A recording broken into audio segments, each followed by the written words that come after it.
Bueno, la clase programada para el día de hoy, por la Semana de la Medicina, que tiene que ver con un tema también que cada vez es más, vamos a decir, cobra más importancia prácticamente en todas las especialidades, porque, bueno, la población de personas con infección por VIH prácticamente ahora abarca todas las especialidades porque tienen segmentos que tienen que atender, obviamente, ¿no? En ese sentido, bueno, sin mayor preámbulo, vamos a empezar. Empezamos hablando un poco de la estructura y el ciclo replicativo del virus. Esto que estamos viendo, obviamente, bueno, la parte de la derecha, no nos están mostrando, vamos a ponerle, perdón, vamos a ponerle el puntero ahora sí. Aquí a la derecha vemos estructuras virales en microscopía electrónica, ¿no? Que son partículas del virus, viriones, virus VIH, obviamente aquí está ampliado de forma tridimensional y ya se puede ver parte de la estructura de la superficie, que es justamente lo que se ha investigado con el tiempo. Ahora está clarísimo cuál es la estructura y obviamente estas estructuras que se pueden visualizar acá en la parte externa son las que tienen que ver mucho con el ingreso y la infección por el virus respecto a las células que van a ser atacadas, ¿no? Claramente en la superficie de la célula que está siendo infectada se ve unas estructuras también, miren, que hacen de receptores y correceptores. Van a ver luego cuando esto lo ampliemos un poco cómo la fisiopatología está perfectamente descrita hoy en día. O sea, cómo es que el virus ingresa, cómo es que replica y cómo es que genera lo que genera habitualmente. Esto es un esquema, obviamente, y nos ayuda a visualizar de mejor manera. Hay que recordar que el virus está clasificado dentro del grupo de los virus RNA, de hecho, ¿no? Tiene en sus componentes algunas estructuras proteicas trascendentes para la fisiopatología de la infección. Hay que recordar que en la envoltura, es decir, en la parte externa, vamos a encontrar dos glicoproteínas, estas que están viendo aquí, las que estamos señalando, glucoproteína 120, GP120 habitualmente lo catalogamos, pero bueno, significa obviamente glucoproteína 120, y la parte que une a estas estructuras que acabamos de comentar con la, vamos a decir, envoltura del virus, se llaman glicoproteínas 41. Entonces, la glucoproteína 120 y la glucoproteína 41 son fundamentales para que un virus VIH pueda ingresar e infectar a una célula CD4, que es el principal blanco, no es el único, pero es el principal blanco, como van a ver, de la infección por VIH. Otros detalles importantes es que dentro de del virus, ¿no? La nucleocápside o cápside, si quieren, como cualquier otro virus, si bien es cierto, tiene varios componentes, pero existe un componente importante, ¿no? Específico del virus que se llama proteína 24, ¿no? O simplemente P24. Esto es importante para nosotros porque hoy en día los ELISAs de cuarta generación que usamos detectan la proteína P24, no los anticuerpos contra P24, sino la misma proteína P24. Eso significa que si detectan P24, bueno, están haciendo la detección, valga la redundancia, prácticamente del mismo virus, no de los anticuerpos que formamos contra el virus. De ahí que es fundamental también darnos cuenta, ¿no? Que es importante dentro de la estructura. Hay que acordarse entonces, aparte de esas dos glicoproteínas que están en la superficie, en la envoltura, hay que acordarnos de esta proteína 24 de la nucleocápside. Otro detalle es que, bueno, esto ya lo conocen, tiene tres enzimas importantes que en orden de cómo actúan en el momento de la fisiopatología, de la fisiopatogenia de la infección, se van a dar cuenta, primero actúa la transcriptasa inversa o transcriptasa reversa o retrotranscriptasa, como se le pueda mencionar. Luego actúa la integrasa, que es la segunda enzima, y finalmente la proteasa, que es la tercera. Entonces, a grosso modo, de forma general, eso más o menos es lo que tenemos que recordar para poder seguir la hilación de cómo el virus infecta a las células CD4 fundamentalmente, pero existen otras células también que son infectadas, ¿no? Aquí vamos a observar eso que estamos mencionando como En una figura tridimensional se puede observar de mejor manera cómo es que va a infectar e ingresar ese virus. Ahí está el virus VIH, proteína GP120, la proteína 41 es esta que está acá, de color azul. Anclan en los receptores de la superficie del CD4, participan los correceptores que están ahí, y debido a ello va a haber una aproximación sobre sí mismo de la glucoproteína 41, haciendo que la superficie tanto del virus como del linfocito TCD4 se aproximen lo suficiente como para producir una fusión de membranas.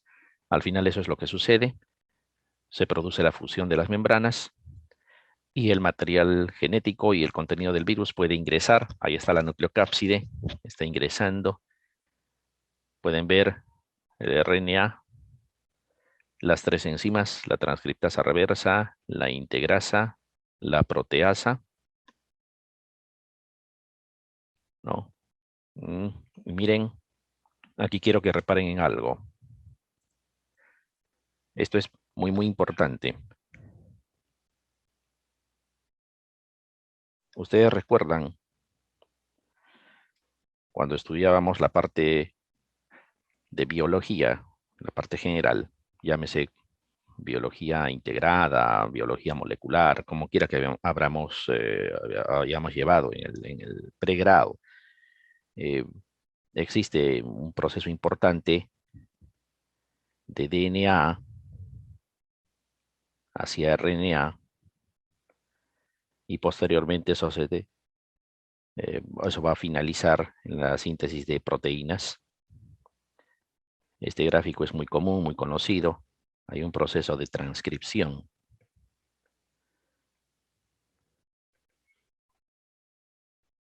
Y un proceso de traducción a proteínas. Entonces, esto era un dogma de la medicina, es decir, esto era sí o sí en todas las células. eh, lo- Algo diferente sería una cosa que contradiga lo que hasta ese momento la medicina sostenía y era en base a lo que se conocía. Pero esto cambia cuando se descubren los retrovirus porque el proceso de transcripción lo hacían a la inversa. Esto se llama retrotranscripción.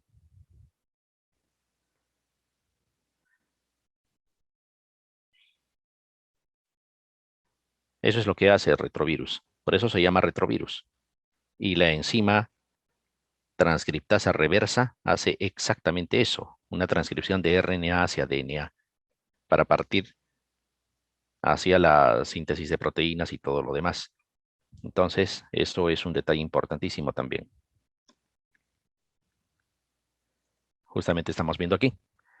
Ahí está. A partir del RNA se está formando un DNA nuevo. Y luego ese DNA neoformado se va a integrar al genoma de la célula CD4 gracias a la integrasa. Ahí está la integrasa participando, haciendo de que se integre de tal manera que el virus receptor, o perdón, la célula receptora ya contiene prácticamente el genoma del virus, y información también importante que le permite sintetizar nuevas cápsides, nuevas nucleocápsides. Ahí está la proteasa participando en los procesos finales, formando nuevos viriones con nuevas nucleocápsides, con los componentes completos para poder emerger de la célula. Ingresaron unas cuantas, ahora van a salir un montón. Cada uno de estos viriones que emergen de la célula infectada inicialmente están en condiciones de infectar a otras. Entonces entró una y salen muchísimas más. Tasa de replicación del VIH por día, ¿no? De 10 a la 9 a 10 a la 11 células. O virus, perdón, más que células. Entonces estamos hablando de una cifra importantísima. Entonces esto que acabamos de ver es más o menos lo que en su momento se conoce como el ciclo biológico del VIH. Mucho mejor verlo de esa forma. Se han dado cuenta que es importante, ¿no?, la participación de ciertas estructuras. Ahí está la glucoproteína 120, que se unía al receptor primero, cuando se acercaban, ¿vieron? Se forma el complejo GP120 receptor de CD4. Esto vendría a ser la superficie del CD4, lo que está en la parte inferior, y la parte superior son varias etapas de la actuación del virus. Luego participaban unos correceptores, casi instantáneamente, ¿no? Son dos correceptores, el CCR5 y el CXR4, ¿no? Que van a, vamos a decir, van a participar haciendo una triple interacción, complejo triple le llaman, GP120, receptor, correceptor. Eso permite la fusión de las membranas y todo lo que en el video hemos visto que termina desencadenando, y a eso se le conoce el ciclo replicativo del virus. ¿Cómo es la transmisión del virus? Bueno, para empezar, existen factores de riesgo que incrementan o facilitan, digamos, el ingreso del virus, la transmisión del mismo, y que es importante que lo reconozcamos. Por ejemplo, las infecciones de transmisión sexual. Eh, Como sabemos, los epitelios en general y los epitelios de las mucosas genitales, por supuesto, están incluidos, entre otras cosas, cumplen una barrera de protección como función. Entonces, si debido a una ITS esto está lacerado, más específicamente una úlcera genital es mucho más llamativo la lesión. Entonces, habrá áreas que están desprotegidas porque hay discontinuidad en estas membranas. Entonces, eso va a facilitar el ingreso en este caso, el virus del VIH.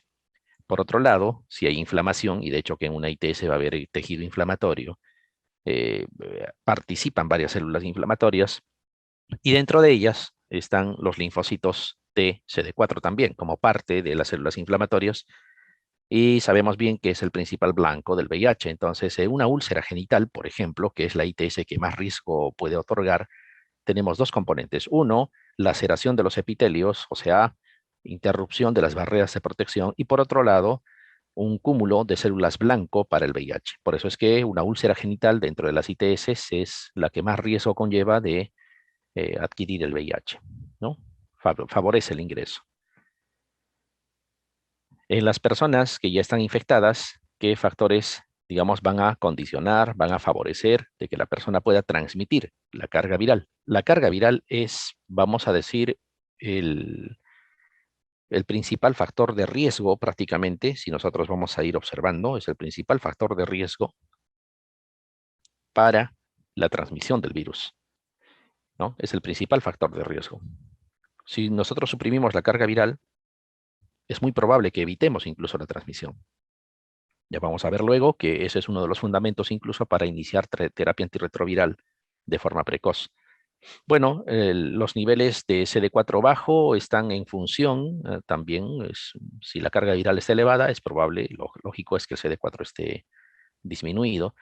La infección aguda por VIH, es decir, ese escenario que se da a las 4 o 6 semanas de haberse infectado por el VIH, a eso se llama infección aguda. A veces es asintomática y otras veces tiene síntomas que no son para nada específicos. Puede ser un poco de malestar, algo de febrícula, y en algunas ocasiones es un poco más florido, imitando un síndrome mononucleósico, por ejemplo, ¿no? Ese es el momento más crítico, digamos, en cuanto a la posibilidad de transmitir, porque es el momento de la historia natural de la enfermedad donde más carga viral va a existir.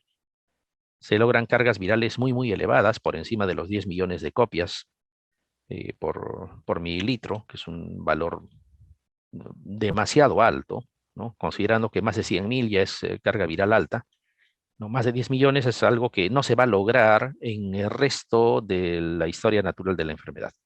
Es el momento de mayor carga viral y por lejos. Entonces, es el momento también de mayor eh, transmisión, de mayor posibilidades de transmitir por parte de la persona infectada. Y de hecho, cuando se han desarrollado modelos matemáticos intentando determinar en qué momento se han podido infectar las personas que adquirieron por vía sexual la infección. Está claro que fue a partir de una persona que estaba desarrollando la primoinfección, porque en el resto del tiempo que la persona esté infectada, aún sin tomar terapia antirretroviral, las cargas virales no son tan altas como en ese momento. Lógico, si vamos a hablar de que no hay terapia antirretroviral eficaz, todo esto se va a mantener de la misma manera, no va a haber ningún tipo de alteración. Esto es importante, dice, ni heterocigoto ni homocigoto para la delección del par de base 32 en el gen de receptor de quimoquina CCR5. Lo que pasa es que, bueno, esto es una cuestión casi anecdótica, ¿eh? Lo que pasa es que las personas que tienen esta alteración no expresan el CCR5, que es el correceptor más importante para el ingreso del VIH. Por lo tanto, en términos simples, son inmunes al VIH. Ahora, no significa que todo el mundo se crea inmune y se exponga, porque sí, esto es una cuestión bastante rara, ¿no? Son casos anecdóticos. Es más, el famoso caso de la persona que se curó con un trasplante de médula fue justamente porque quien donaba la médula carecía de, bueno, tenía esta alteración, para no ser repetitivo. Y al donarle la médula nueva en la persona se expresó de esa forma y simplemente la persona eliminó el virus de forma espontánea. Entonces, no, no es una situación como las otras que estamos mencionando, es una cuestión muy, vamos a decir, anecdótica, vale la redundancia. Bueno, van a existir algunas circunstancias también, la ausencia de circuncisión, debido a que cuando se realiza la circuncisión, el retirar esa sección anatómica de la zona balanoprepucial el- contiene bastantes estructuras que están comprometidas con el ingreso al VIH, ¿no? Y bueno, obviamente al retirarlas, y lo mismo cuando una persona usa un preservativo, lo mínimo que seguramente va a cubrir es esa zona y por eso es que el preservativo también es eficaz para evitar la transmisión. La ectopia de cervix, eh, cuando la persona elimina leucocitos también por el líquido seminal, se habla de la anticoncepción hormonal, sobre todo el método oral combinado, no está muy claro, por eso es entre interrogantes.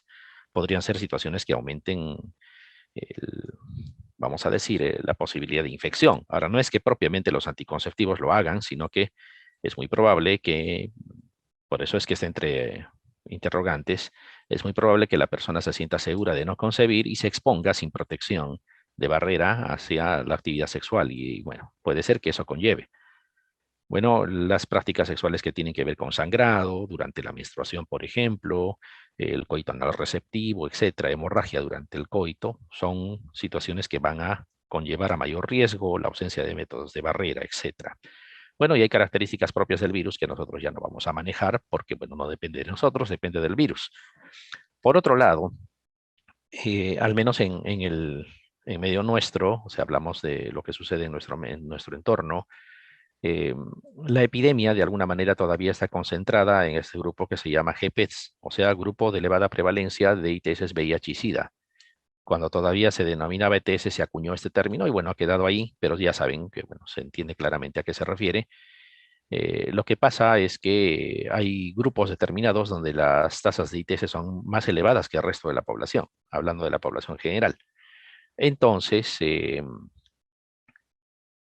esos grupos, la prevalencia del VIH también es elevado. Estamos hablando de personas privadas de la libertad, estamos hablando personas que consumen drogas, estamos hablando de trabajadoras sexuales. Bueno, son grupos establecidos que claramente uno puede intuir cuáles son. Ojo, no tiene nada que ver con promiscuidad, no tiene nada que ver con situaciones religiosas ni nada por el estilo. Es simplemente que prevalecen más las ITS en esos grupos por diversos motivos, motivos sociales, motivos médicos, motivos en algún momento incluso hasta anatómicos, ¿no? Que no terminaríamos de explicar si nos ponemos a hablar de uno por uno, pero lo cierto es que en esos grupos prevalecen vamos a decir, las ITS con mayor cantidad y obviamente el VIH también. Entonces, la población general prácticamente, bueno, no se encuentra en ese grupo, ¿no? O sea, son personas que no pertenecen a ese grupo. Entonces, existe una población puente, esto que estamos señalando en este momento. Esta población puente son personas que tienen actividad sexual tanto con la población general como con estos grupos de elevada población, de elevada prevalencia de ITS, ¿no? Siempre, bueno, está catalogado, se ha descrito, por ejemplo, trabajadoras sexuales, por ejemplo, personas jóvenes que, bueno, en su intento de experimentar tienen este tipo de actividad. Las personas bisexuales también. Ojo, no estamos eh, tipificando nada, simplemente estoy mencionando lo que está escrito, no quisiera herir susceptibilidades. No significa que una persona que tenga conducta bisexual sea necesariamente una persona que sea puente, no, sino los que están en la población puente cumplen con estos requisitos la mayoría de las veces, ¿no? Entonces, hacen ese traslado. Vamos a poner un ejemplo claro. lo que está de color rosado son mujeres heterosexuales, ¿no? Un ejemplo claro vamos a poner. Suponiendo una persona que aparentemente tiene pareja estable, aparentemente es monógama, etcétera, pero sin que los demás lo perciban, también tiene actividad sexual con este grupo. Si se infecta, va a llevar a la población general, en este caso específico a su pareja. Eso significa población puente, ¿no? Eso es lo que he intentado decirles. Y bueno, está claro que la transmisión, estos son datos del Ministerio de Salud, que agrupa vamos a decir, los informes de transmisión desde prácticamente que se inició la pandemia en los años 80. Fíjense que la mayor parte, estamos hablando cercano ya al 98%, ¿no? Es por vía sexual. Entonces, eso de que la transmisión sea de otra forma, no, es por vía sexual. Transmisión vertical, alguien diría, entonces quiere decir que de madre a hijo todavía existe un 2%. No, como esto es un acumulado de todos los años, es obvio que al inicio de la pandemia, cuando no se manejaba como se maneja hoy, hubieron casos, y como esto es la suma de los antiguos más los nuevos, este 2% o este número de casos no se puede desaparecer, siempre va a formar parte del porcentaje, y es por eso que todavía aparece ahí. Lo mismo es la transmisión parenteral. A inicios de la pandemia, personas con hemofilia, personas que recibían hemoderivados, obviamente se infectaban con facilidad. Ahora eso es poco probable, ¿no?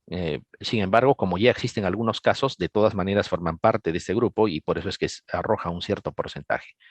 Pero fíjense que la diferencia es abismal, ¿no? Por vía sexual, entonces. ¿Qué es lo que sucede con el VIH? Bueno, entre otras cosas, son detalles que tenemos que tener en cuenta, que tenemos que recordar, porque a veces tenemos la idea de que solamente es el CD4, ¿no? Entonces, si el CD4 está bien, todo está bien. No, o sea, no es solo el CD4. Por ejemplo, hace algunos años, la persona infectada que era recepcionada en un servicio, y así eran las normas técnicas a nivel mundial, tú lo recepcionabas, siempre había la idea de que eh, mientras el CD4 esté elevado, no hay mucho problema y que la persona puede seguir esperando su terapia. Pero, entre otras cosas, por ejemplo, esto es importante, entre otras cosas, está claro que una persona, independientemente del nivel elevado del CD4 que pueda tener en algún momento de la infección, estamos hablando de personas sin targa, por si acaso, esta activación inmune que resulta de varios factores, van a terminar, ¿no? Desencadenando un estado inflamatorio permanente, crónico, y eso conlleva finalmente a aparición de neoplasias, por ejemplo, a envejecimiento prematuro, por ejemplo, a osteoporosis prematura y así un montón de cosas. Aumento de riesgo cardiovascular, son personas que se van a exponer a trastornos metabólicos, a infartos agudos de miocardio, accidentes vasculocerebrales, etcétera. Entonces, no es solo el CD4, entre otras cosas también es ese estado inflamatorio permanente, continuo, que puede conllevar a otras cosas no deseadas. Y ese es uno de los motivos por el cual está justificado también iniciar terapia antirretroviral de forma más precoz. Ahora ya está claro, ¿no? Antes habían criterios, ¿no? Con CD4 menor de 200 fue muchos años, luego dijeron mejor con menos de 350, luego fue con menos de 500, ahora no interesa el valor de CD4, persona infectada tiene que empezar a tomar terapia. Esto también es importante, ¿no? Si bien es cierto, el linfocito TCD4 es el principal blanco, ¿no? Donde nosotros, de alguna manera, prestamos atención y es por eso que hacemos conteo de células CD4, etcétera. Miren, quiero que se den cuenta que el 99% de esos CD4 infectados contienen virus en forma latente. Ojo, ojo, ¿no? Las células de Langerhans a nivel de los epitelios genitales también cumplen una función importante, ¿no? También cumplen una función importante. Van a ser las que van a enfrentar a la llegada del VIH a esa zona y van a ser las encargadas de, vamos a decir, transportarlo hacia el sistema reticular endotelial, donde van a quedar a nivel de ganglios linfáticos. Cuando llegan a los ganglios linfáticos, entran en latencia. Eso es una de las situaciones que debemos de tener en cuenta. Miren, participan células dendríticas, participa el sistema de la microglía también, ¿no? Monocitos macrófagos. Es muy importante, ¿no? Muy importante. A nivel de monocito macrófago, por ejemplo, la replicación es muy lenta, muy, muy lenta. No es como lo que estaban viendo al inicio en el video, cómo replicaban de 10 a la 9 a 10 a la 11. Eso es en sangre. Entonces, a ustedes les tiene que quedar una idea también. Es que al inicio de la infección, vamos a escribirlo así, al inicio de la infección, estamos hablando más o menos 72 horas, más o menos, ¿eh? Puede ser un poco menos también, no hay que confiarse, pero más o menos 72 horas, la replicación es en sangre.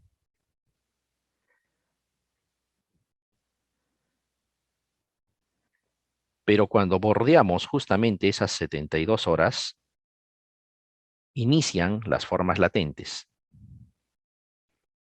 Cuando esto sucede, ya no es posible erradicar de la sangre a todos los virus. Es obvio, porque las formas latentes van a permanecer por mucho que uses antirretrovirales. Entonces, la idea es actuar en esas primeras horas para abortar la infección, ese es el término.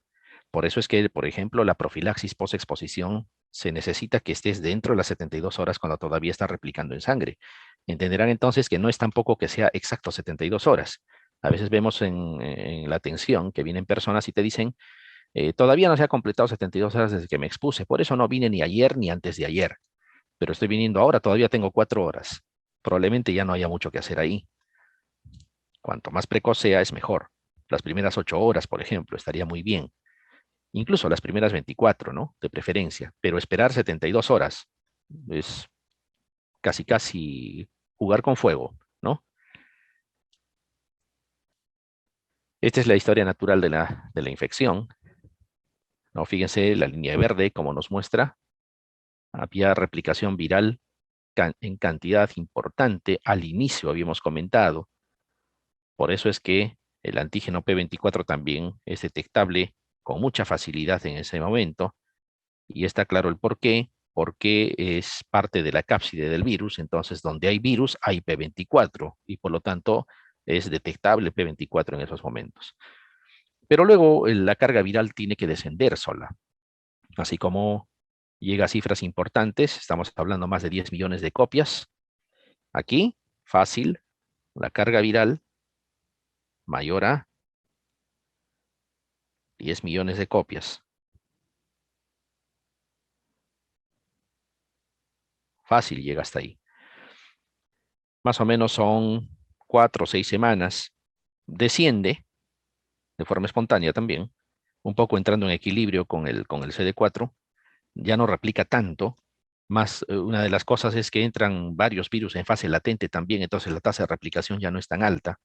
Han visto que en el CD4 el 99% está en fase latente, entonces dejan de replicar y el CD4 que se vio afectado al inicio y tuvo una caída, bueno, empieza a mantener un equilibrio por mucho tiempo con la carga viral. Esta es la etapa que mal siempre se ha llamado a las personas como los famosos portadores. Y la gente cree, ah, bueno, soy portador, por lo tanto estoy sano, por lo tanto no transmito, por lo tanto no tengo ningún riesgo, y eso no es verdad. Ya hemos visto que la estimulación para generar un proceso inflamatorio permanente es un riesgo muy alto, cardiovascular sobre todo. Entonces, hay un momento que ese equilibrio, entre comillas, se rompe y la carga viral trepa otra vez y el CD4 termina de caer. Este es el estadio SIDA. Y aquí otra vez el P24 se hace más fácilmente detectable. La carga viral también aquí es alta, pero no supera los millones. Hablamos de carga viral, puede ser mayor de 100.000, por ejemplo, ¿no?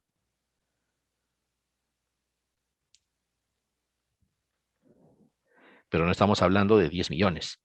Entonces, el momento que hay mayor carga viral es al inicio. Por eso es que la primoinfección es la de más riesgo para poder adquirir el VIH a partir de una persona infectada, porque tiene mucho más carga viral. Es más fácil que pueda transmitir también. ¿Cómo hacemos el diagnóstico? ¿Cómo es que hacemos el diagnóstico? Nosotros cuando detectamos, mediante los exámenes que usemos, detectamos anticuerpos, por ejemplo. Estos anticuerpos, como en cualquier otro cuadro infeccioso, no están desde el inicio en cantidades suficientes para ser detectados. Al inicio empiezan a producirse resultado del estímulo de la infección, ¿no? Estimula el sistema inmune y el sistema inmune empieza a generar anticuerpos contra la noxa, en este caso contra el VIH. Y bueno, va pasando algún tiempo hasta que en algún momento existe insuficiente cantidad para poder ser detectado, ¿no? Por el umbral de detección que tengan esos exámenes. Por eso dice límite de detección. Este umbral de detección de los exámenes, o sea, un ELISA de tercera generación tiene un umbral de detección, un ELISA de cuarta tiene otro, un ELISA de segunda tendría otro, pues, ¿no? Lo mismo sucede en el Western blot, etcétera, todo lo que pueda medir anticuerpos, incluso exámenes de otro tipo que miden antígenos también. Entonces, mientras los anticuerpos, por ejemplo, esto que está aquí, esta línea, fíjense, al inicio, la persona se infecta en este punto, el punto de partida, empieza a estimular el sistema inmune y los anticuerpos van apareciendo.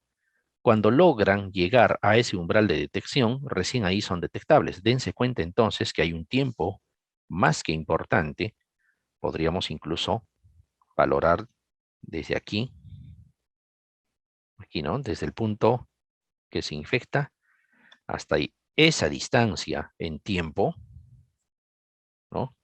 Viene a ser lo que conocemos como periodo de ventana.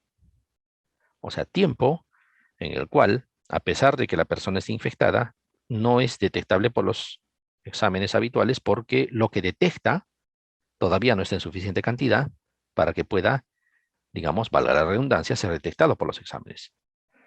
Eso es importante. Incluso cuando hablamos de la carga viral, miren, la carga viral desde el primer momento no está elevado, empieza a replicar, por lo tanto empieza a elevar.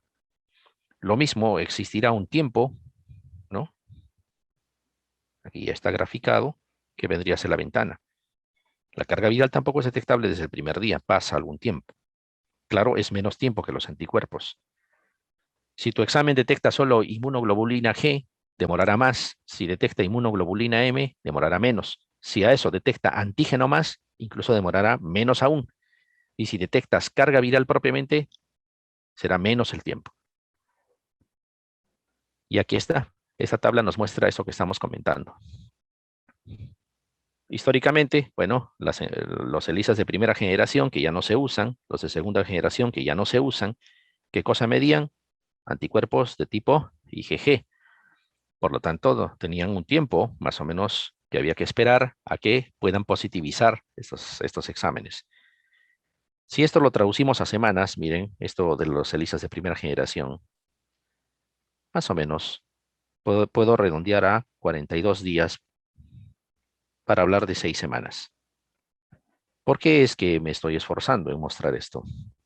Lo que pasa es que este mensaje ha calado en la población, incluso del personal de salud, y lo manejamos mal. Hasta el día de hoy seguimos escuchando, regresa en 6 meses a hacerte tu examen porque el periodo de ventana es 6 meses. Eso sucede cuando repetimos por repetir, ¿no? Sin investigar, sin darnos la molestia de dar una mirada a lo que realmente es.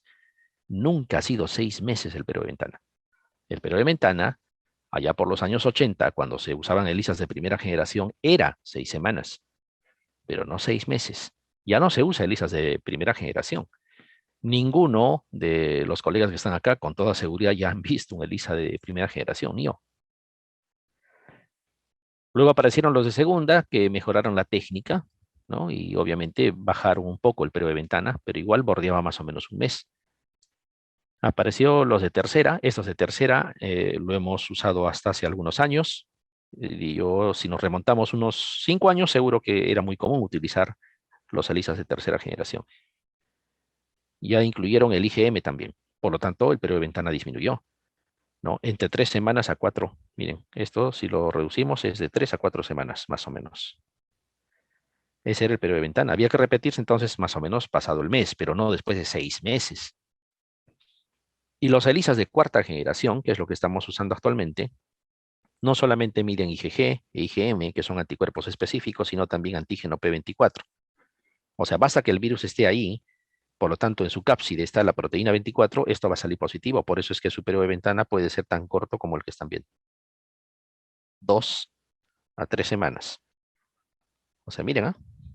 Entonces, lo que debería esperar una persona es más o menos pasada las 3 semanas, si es que consideran que está haciendo periodo de ventana.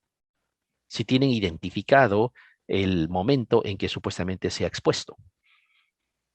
Pero si es una persona que viene con pérdida de peso de 20 kilos, con candidiasis esofágica, ha hecho toxoplasmosis en el cerebro, etcétera, tiene toda la clínica de enfermedad crónica, no van a pensar que si sale negativo es porque está en periodo de ventana. Eso podría aceptarse una persona que diga, yo me expuse tal día. Lógico, está contado los días, está más o menos 8, 9, 10 días. Esa persona podría estar en el periodo de ventana, pero no una enfermedad crónica.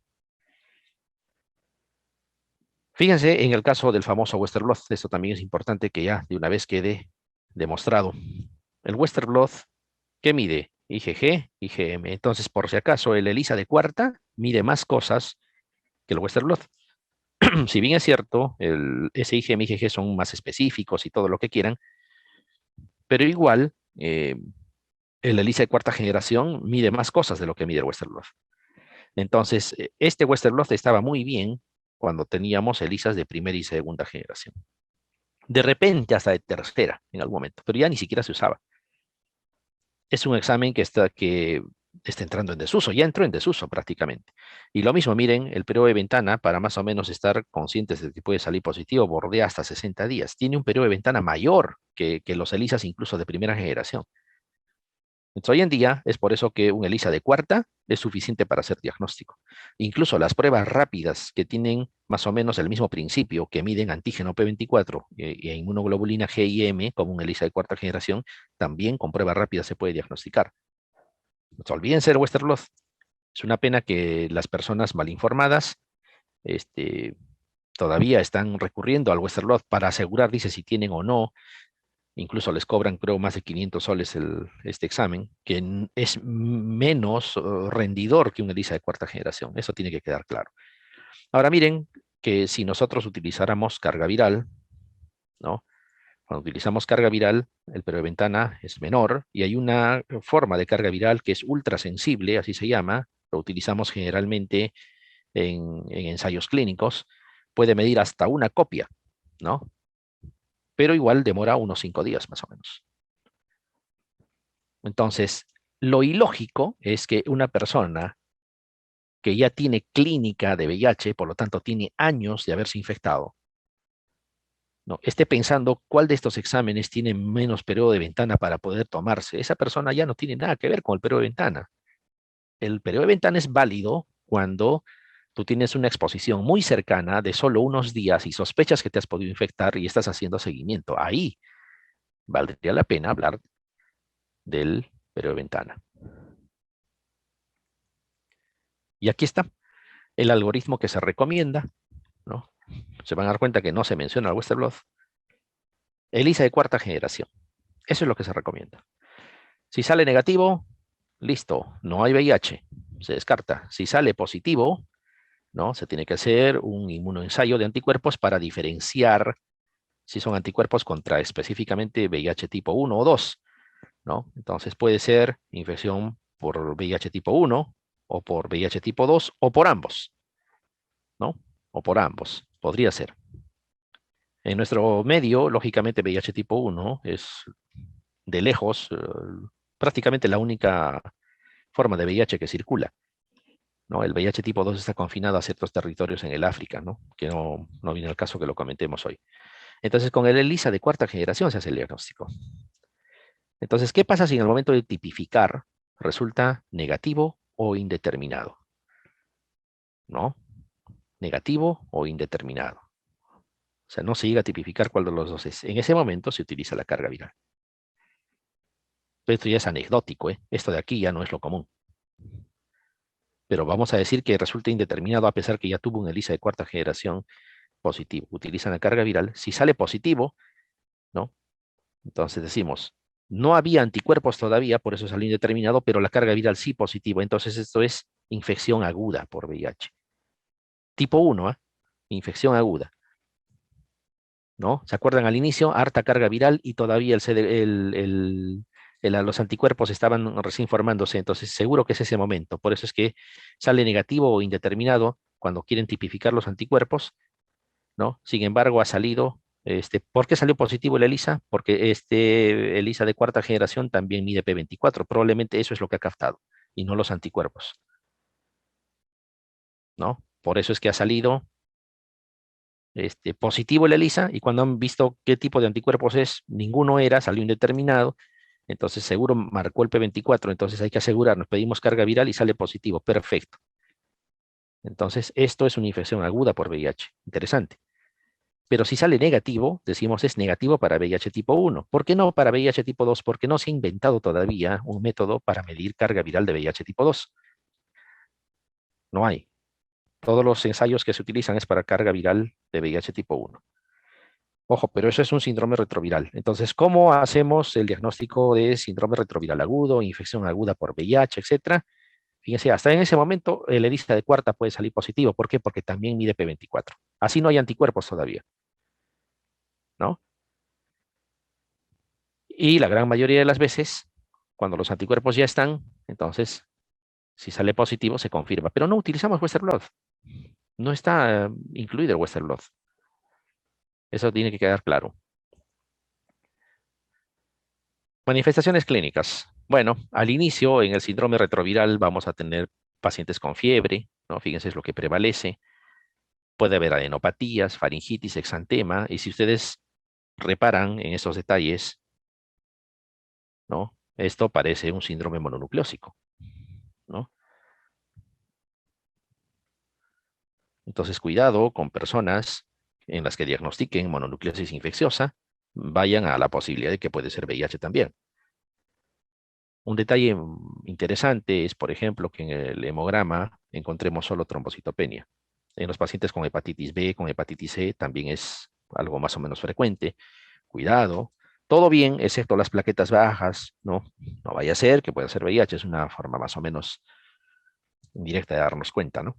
Pero eso es lo que vemos generalmente. Entonces, y muchas veces en este retroviral agudo, las personas son asintomáticas. Imagínense, tremenda carga viral y encima asintomáticas. Entonces continúan con sus actividades, incluida actividad sexual, con una carga viral astronómica y obviamente pueden transmitir, porque a mayor carga viral, más posible de transmitir.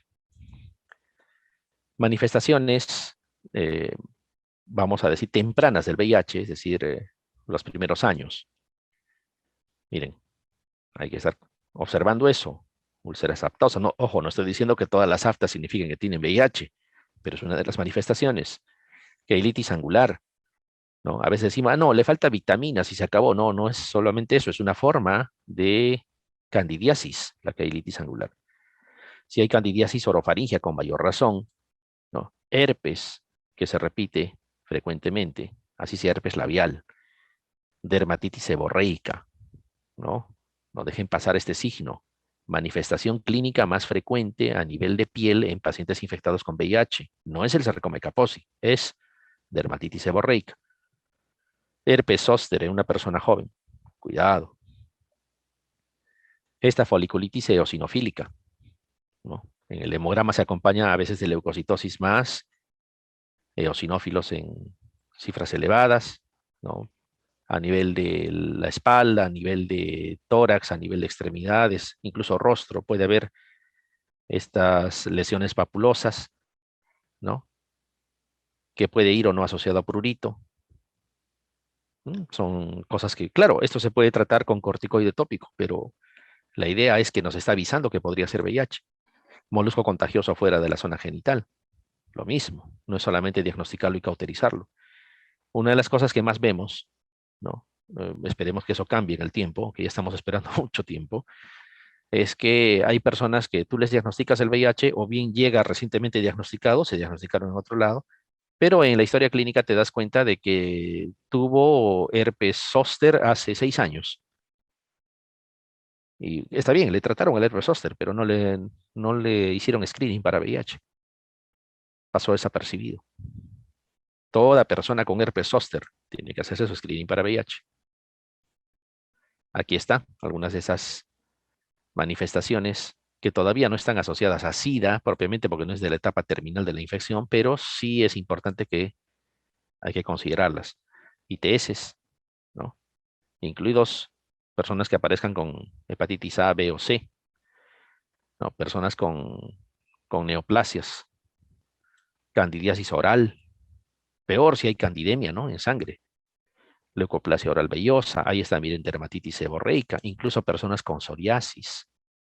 Esas psoriasis rebeldes al tratamiento, lo mismo. A veces es asociado al VIH, herpes zóster, ¿no? Descenso en plaquetas, en glóbulos blancos, que se observan en el hemograma, en esos famosos exámenes médicos generales que les gusta hacerse, ¿no? Y así, hay más, ¿no? Pero son cosas que van asociadas. Y según va pasando el tiempo, cuando el CD4 ha disminuido lo suficiente, entramos a observar las condiciones o infecciones que definen SIDA. Esas son enfermedades definitorias de SIDA. Esas también es importante que las tengamos presente, porque la sola presencia de una de ellas indica que la persona infectada con el VIH está en estadio SIDA, ¿no? Está en estadio SIDA. Entonces, ¿cuáles tenemos? Esas que están ahí, son esas patologías, vamos a decir que habitualmente cuando las oímos lo asociamos con VIH de inmediato, ¿no? De los más comunes, por ejemplo, la candidiasis esofágica, ¿no? Por ejemplo, de las cosas que podemos diagnosticar rápidamente, ¿no? Bien, cáncer invasivo ecouterino, otra importante, la criptococosis extrapulmonar, o sea, criptococo en el pulmón es habitual, cualquiera lo puede hacer, suficiente respirar la noxa, pero si tiene, por ejemplo, meningitis por criptococo, eso no está bien, por eso dice todo lo que sea extrapulmonar. Diarrea por coccidias, importante, ¿no? ¿Qué más? Esto, por ejemplo, de las cosas que podemos ver, ¿no? Herpes simple con úlceras crónicas de más de un mes de duración. Nos debe llamar la atención, eso no es normal, ¿no? Ahí está diarrea por coccidias también, sarcoma de Kaposi, de las que son frecuentes más o menos, ¿no? Tuberculosis, importante, sea pulmonar o extrapulmonar, lo que sea. Basta que sea tuberculosis, es un marcador de estadiosida si la persona tiene VIH. Neumonía por neumocitis girovesi, neumonía recurrente, ¿no? 3 o más episodios de neumonía en un año no es normal, nos tiene que llamar la atención. Bueno, toxoplasmosis cerebral. Este síndrome de Wasting o de emaciación es cuando la persona pierde más del 10% del peso inicial, asociado generalmente a diarreas, a fiebre, que no tiene una explicación muy clara. Son situaciones que tenemos que considerar y que son definitorias de SIDA, obviamente. O sea, la persona que tiene eso está en estadio SIDA. Ejemplo de toxoplasmosis cerebral, ¿no? Es un ocupante de espacio que va a ocasionar convulsiones, ¿no? Una persona que convulsiona y es diagnosticada de infección por VIH está en estadio SIDA y lo más probable es que sea toxoplasmosis. Indica que se debe de iniciar tratamiento también. No es necesario verificar más allá de la cuenta. Eso está escrito, ¿no?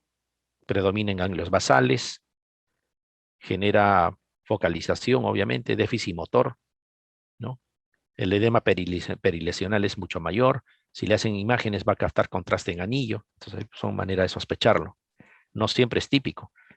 La leucoencefalopatía multifocal progresiva, ¿no? Daña la sustancia blanca. Esto es con un CD4 ya mucho más bajo, ¿no? Menos de 50 incluso. Miren cómo la sustancia blanca está dañada, ¿no? Multifocal porque son varias zonas. Progresiva porque, como su nombre lo indica, probablemente va a progresar, ¿no? Algunas personas nomás han logrado salir, algunas, contadito a nivel mundial, algunas, y tanto así que se reportan. Comúnmente esto es letal. Y cuando han resultado, digamos, victoriosos, fíjense, eso es relativo, porque miren, ¿cómo era? Les han hecho seguimientos, en este caso, por ejemplo, le han hecho seguimiento 12 años después. Claro, ha logrado sobrevivir, pero miren cómo ha quedado el encéfalo, ¿no?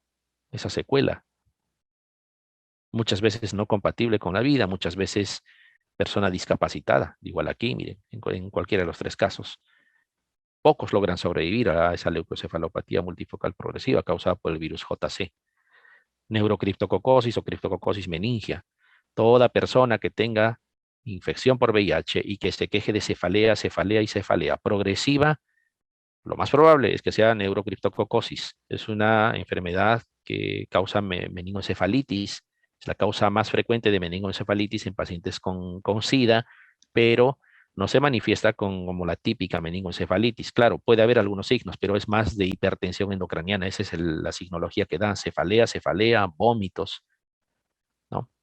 La famosa tinta china tiene solo 60% de sensibilidad, incluso a veces menos. Entonces, si te sale negativo, no te garantiza que no sea, ¿no? El cultivo en agar-sauer-out es el método gold estándar de diagnóstico. Bueno, y la terapia es en hospitalización, como saben, con afotericin, luego fluconazol a dosis altas y luego terapia de mantenimiento, que a veces pasa el año. La neumonía por neumocistis girovesi, ¿en quiénes van a sospecharlo? Personas con infección por VIH que tengan disnea progresiva, no es una disnea de un día, es disnea de a veces de un par de semanas de evolución, pero cada vez más progresiva. Es normal, que es común que la gente haya ido 2 a 3 veces a la emergencia. La primera no le han hecho mucho caso, la segunda le dieron tratamiento y la tercera lo hospitalizaron. Disnea, ¿no? Tiene tratamiento, por supuesto. Se trata con cotrimoxazol, ¿no? El diagnóstico es en base a visualización directa de los taquizoitos del Pneumocystis jirovesi. Puede ser por examen directo, por GEMSA, puede ser por tinción de plata, por microscopio de campo oscuro, o por inmunofluorescencia, perdón, este, para demostrar estos taquizoitos, pero no es por anticuerpos, no es por otro tipo de situación. La placa puede ser normal o puede tener cualquier tipo de alteración. Lo único que no vamos a ver es derrame pleural y adenopatías, pero lo demás sí, ¿no? Vidrio esmerilado, similar a lo que vemos en el COVID. En el COVID es de zona periférica al inicio, ¿no? Acá no es uniforme, miren. Pneumocystis jirovesi. Una disnea intensa. Necesita ventilador mecánico incluso cuando esto progresa. La tuberculosis. La tuberculosis, que es, vamos a decir, un cuadro que en nuestro medio al menos no se requiere ni siquiera tener VIH para tener TB, pero es un marcador de estadio SIDA. Si la persona con VIH hace TB, está en estadio SIDA. Lo que vemos en los inmunocompetentes, esa reactivación de la tuberculosis primaria a nivel de los ápices, por ejemplo, no es tan frecuente. Generalmente vemos en bases o a veces con placa normal, y cuanto más bajo sea el CD4, empieza a tener complicaciones de tipo diseminada, o sea, ya no es tuberculosis pulmonar, puede ser ganglionar, puede ser intestinal, renal, ¿no? O sistémica en general, ¿no? Por diseminación hematógena. TB extrapulmonar es lo que vamos a ver. Cuidado con la miliar, la meningoencefalitis, ¿no? Cuando tiene más de 200 CD4, es más probable que se parezca en algo a las TBs en los inmunocompetentes. Es más de 350 se van a parecer, son iguales. Cuando hay más de 350 CD4, igualito, con su caverna en ápice y todo lo que sabemos. Pero cuanto más bajo sea el CD4, ya la cosa va cambiando. Si es menos de 200, vamos a ver formas extrapulmonares, lo más probable. Esto es importante. El test de tuberculina, que comúnmente vemos para valorar la presencia de anticuerpos, es negativo en estos pacientes. Acuérdense, quiero que reparen en esto, porque a veces decimos, pero si tiene su tuberculina negativo. Miren, bien claro, falsamente negativo en el 75% de los pacientes infectados por VIH y que tengan TB demostrada. Es decir, los que tienen TB con VIH juntan a todos y en el 75% de ellos negativo la prueba de tuberculina. Entonces no hay que confiarse. Puede haber adenopatías con infiltrados bilaterales, por ejemplo. Esto puede ser TB o puede ser linfoma. Muchas veces en la clínica es parecida también, ¿no? Adenopatías mediastínicas, ciliares, supraclaviculares, como estamos viendo aquí, infiltrado. De alguna manera, miren, la silueta cardíaca está media borrada por esos infiltrados, ¿no? Puede ser TB o puede ser de repente linfoma. Hacen punción aspiración de alguna de las adenopatías y pueden encontrar, ¿no? Resultados compatibles con TB, ¿no? Con presencia de granulomas y todo lo que conocemos, o podríamos ver resultados compatibles con linfoma. Entonces, no es tan fácil. Miren, TB miliar, ¿no? Afectando vaso. un sembrado completo. Esta también es TB miliar. Esto sí vemos comúnmente, ¿no? Estamos acostumbrados a esto. Acuérdense que cuando no es solamente en el pulmón, si es miliar, está afectado a todos los órganos. Entonces, esta es una forma nada más de visualizar. Esta es una de las formas de tratamiento de emergencia de la TB. Hay dos formas en las cuales se tiene que tratar de emergencia la TB. Una de ellas es la meningoencefalitis y la otra es la TB miliar, ¿no? Esas dos formas se tiene que tratar de emergencia, sí o sí de emergencia. TB de tracto urinario, ¿no?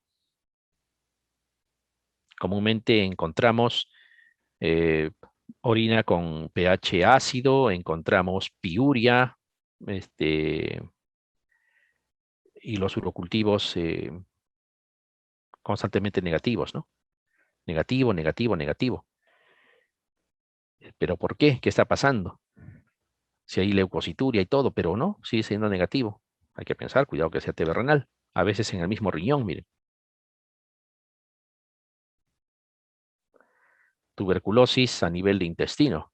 Ya saben que la región ileocecal es la más afectada. Tuberculosis mamaria. Cuando es ganglionar, también vamos a ver este tipo de cicatrices. Este tipo de cicatrices retráctiles en una enfermedad que haya tenido fistulización a nivel de partes blandas, es prácticamente la TB la única que te puede dar esas imágenes, ¿no? Así, de cicatrices retráctiles, TB. Miren aquí lo mismo, tubérculos a nivel de coroides, en una siembra miliar. O sea, todas esas formas extrapulmonares es frecuente en los pacientes con VIH en estadio SIDA. Es más, incluso podría haber, vamos a decir, fiebre de origen desconocido. Cuando tenemos fiebre de origen desconocido en los pacientes con VIH, la primera posibilidad es tuberculosis, no se olviden. Y en nuestro medio es casi la única posibilidad, fíjense, ahí está TB. Leishmaniosis visceral no tenemos en nuestro medio. Micobacterias atípicas poco diagnosticamos. No es muy frecuente, ¿no? Con toda seguridad, más del 98% es TB. Tanto así que cuando tenemos FOD y a veces no encontramos la forma de hacer un diagnóstico preciso a pesar que buscamos, entonces iniciamos terapia anti-TB y va bien. Así lo dicen las normas. Entonces, acuérdense, principal causa de fiebre de origen desconocido en pacientes con tuberculosis, con VIH es TB.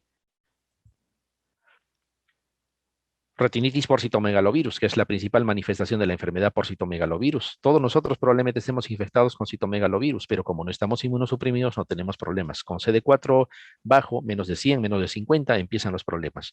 Y una de las más clásicas en citomegalovirus es la afectación de la retina. Este diagnóstico lo hace el oftalmólogo por fondo de ojo. Acá no se comprueba con nada. Es diagnóstico definitivo si el oftalmólogo te dice que tiene retinitis y hay que iniciar tratamiento respectivo, ¿no? Con ganciclovir. Puede haber también colitis por citomegalovirus, eso se va a diagnosticar con biopsia, ¿no? Con biopsia vamos a ver las formas citopáticas claras, ¿no? Sarcoma de Kaposi es una neoplasia de vasos sanguíneos, ¿no? Lesiones en vinoporto le llaman, tendencia al sangrado porque es de vasos sanguíneos, de hecho, a veces no son tan llamativas como la que estamos viendo acá, puede imitar una rinofima, pueden decir es rosácea, no, no es rosácea, entonces lesiones crónicas en piel hay que biopsiar, no se olviden de eso, es una cuestión que les va a sacar de apuros.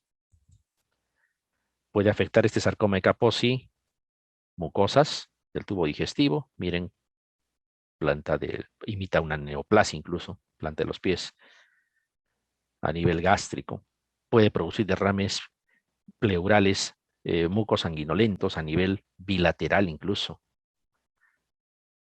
neoplasia.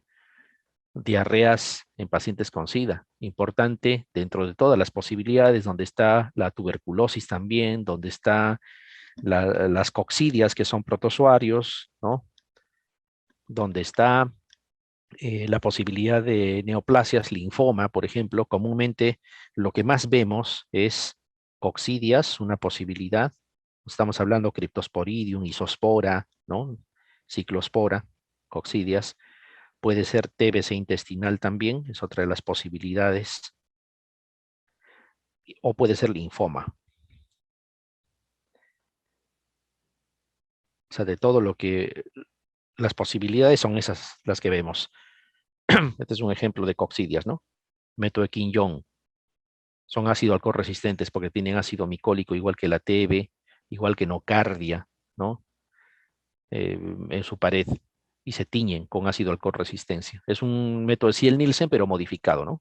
El flameado no se hace. Pues ahí está, Cryptosporidium, Isospora, Cyclospora cayetanensis, los principales, ¿no? Pérdida de peso importante. Ya no era tan frecuente, pero otra vez hace más o menos un año, año y medio, hemos empezado a ver pacientes con este tipo de patologías. Ya era como 10 años que no se veía mucho, ¿no? Ya estábamos viendo otras patologías dentro del VIH, pero ha recrudecido la epidemia. Otra vez se ha hecho común que vengan personas pesando 40 kilos y te digan yo pesaba 85. Es una cuestión bastante llamativa. Entonces, dependiendo si las personas, por ejemplo, son asintomáticos, hay tres categorías clínicas, ¿no? Ahí está. En la categoría A, fácil, los A de asintomáticos, aquí están los asintomáticos, le diagnosticaron VIH, pero no tiene síntomas. Están los que están haciendo el síndrome retroviral agudo, si lo diagnostican ahí, o sea, esos primeros días, etcétera. Bueno, perfecto, también entra ahí. Y existe otra, que es la linfadenopatía generalizada persistente, así se llama. 3 o 6 meses de adenopatías que sean diferentes a la zona inguinal y que sean de 2 cadenas, por lo menos, que no sean contiguas, ¿no? Y que no tengan otro tipo de explicación, se llama linfadenopatía generalizada persistente. Esos tres están en categoría A. Entonces, si diagnostican algo de eso en un paciente con VIH, categoría A. En la categoría C, ya hemos visto, están las enfermedades definitorias de SIDA, ¿no? Las que acabamos de ver. Enfermedades definitorias de SIDA.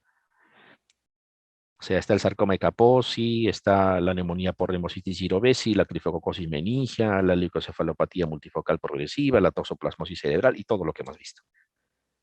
Entonces, ¿quiénes están en B? Esto es importante. B están los que tienen síntomas, tiene que haber síntomas, pero que no sean de A y que no sean de C. Cualquier síntoma, ¿no? Herpes zóster, alopecia difusa, ha perdido peso, pero no más del 10%, ¿no? Tiene diarreas, pero que no son crónicas, qué sé yo, pero tiene síntomas, es categoría B. Todavía, dependiendo del valor de CD4, puede tener tres posibilidades. 1, 2 y 3 para cada uno. Entonces decimos estadio SIDA a los que son estadio 3, ¿no? Y a los que son C. Todos los C y todos los 3 son SIDA. Entonces, lo que siempre presumimos, ¿puede haber una persona sin síntomas en estadio SIDA? Sí. Personas sin síntomas con 160 de CD4, categoría SIDA. ¿Puede haber una persona con SIDA, pero con CD4 normal? También. C1. Paciente diagnosticado de VIH, tiene tuberculosis pulmonar y su CD4 está en 750. C1. CD4 normal, más de 500. Entonces, todo lo que es C y todo lo que es 3 es SIDA. ¿Se tiene que hacer profilaxis debido a esta situación? Sí. Por ejemplo, lo que más usamos es el uso del cotrimoxazol, es importante, ¿no? El uso del cotrimoxazol es una de las cosas que más echamos mano, ahí está. Te protege de toxoplasmosis, por ejemplo, les damos una sola vez al día. Personas que tengan CD4 bajo, obviamente. Este mismo cotrimoxazol nos va a ayudar para neumocistis, o sea, con una sola terapia estamos logrando coberturar ambas. Existen algunas que no están indicadas, ¿no? Por ejemplo, para criptococo, por ejemplo, para citomegalovirus, por ejemplo, para Mycobacterium avium intracelular, no. Entonces, cuando damos cotrimoxazol, que es lo que más usamos para profilaxis, estamos previniendo toxoplasmosis, estamos previniendo neumonía por neumocitis e incluso diarreas por coccidias que son potencialmente letales, ¿no? El targa, que, bueno, despierta a veces interés, a veces no tanto también, es muy simple de entender. Así como habían procesos, por ejemplo, había fusión Entonces habrá algo que bloquee eso y se llamarán inhibidores de entrada. Había una transcriptasa reversa que lograba hacer una transcripción diferente para integrar luego ese DNA a la persona infectada. Entonces ya habrá inhibidores de transcriptasa reversa, ¿no? ¿Se acuerdan que se integraba al genoma de la célula? Gracias a la integrasa, entonces habrá inhibidores de integrasa, hay que bloquear eso. Y al final actuaba la proteasa antes de que emerjan los nuevos viriones, entonces habrá inhibidores de proteasa. Así es más o menos cómo funciona la cosa. Este es una publicación que marca un hito importante. Ojo, y estamos hablando más o menos del año 2000. Esto no es de hace poco. Es una investigación interesante que, entre otras cosas, lo que hace es valorar parejas serodiscordantes. ¿Qué cosas son serodiscordantes? Serodiscordantes.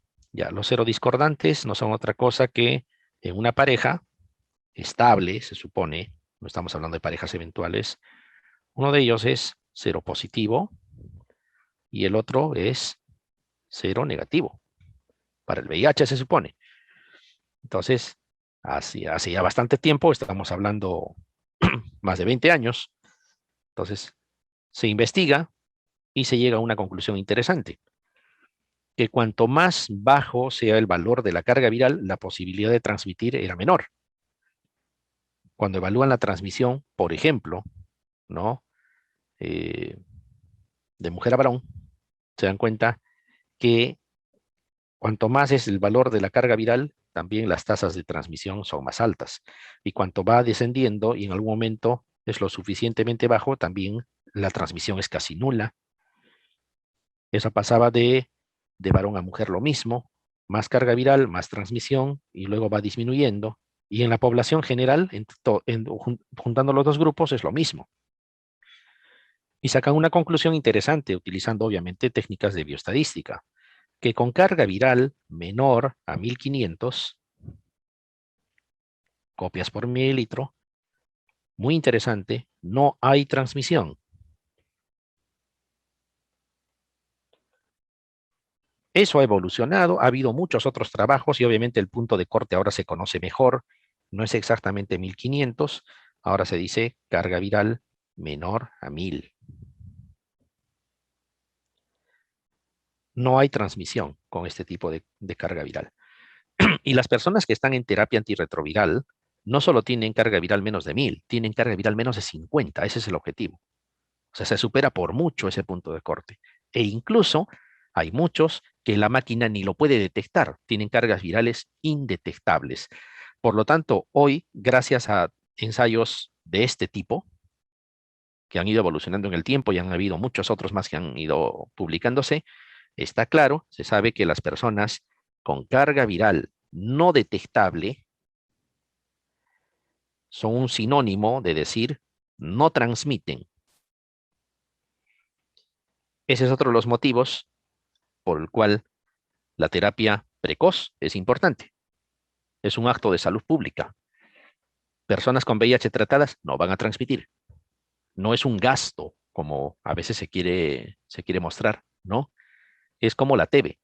Si hay personas bacilíferas, ¿qué es mejor? Que estén tratadas y que estén controladas. Y se corta la cadena de transmisión. Es exactamente lo mismo. Bueno, y así se han ido utilizando antirretrovirales. Los más, digamos, los más usados por mucho tiempo fueron los inhibidores de transcriptasa reversa, ¿no? Aquí están los inhibidores de transcriptasa reversa, que son de dos grupos, ¿no? Los análogos de nucleósidos y nucleótidos y los no nucleósidos. De hecho, que hoy en día el que más usamos es Efavirenz. Las otras se usan, pero menos.